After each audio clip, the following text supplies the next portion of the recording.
quartinho da Juju. A começar por esse porta-maternidade.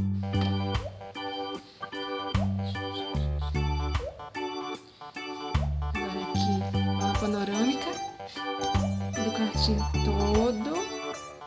E mais pra cá. Aqui dorme uma princesa. Esse é o becinho dela, que, aliás, ela não dorme mais nele. Dormia só até 5 meses, depois ela dormiu comigo. É a estantezinha de brinquedos dela. E no centro tem essa farmacinha aqui, com alguns remédios. Preciso até comprar mais para ficar mais cheinha.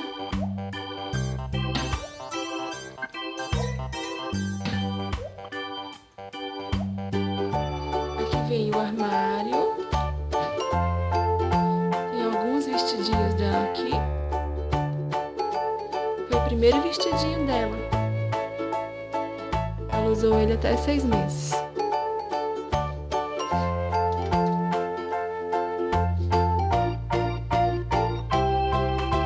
Depois nessa outra parte aqui vai ter algumas bonecas, mais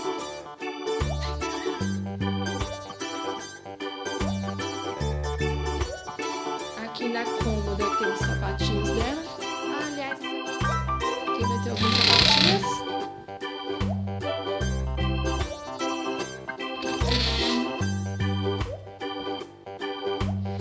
E esse outro aqui, ó, esse sapatinho aqui, também guardo com muito carinho, porque esse foi um dos primeiros sapatinhos dela também.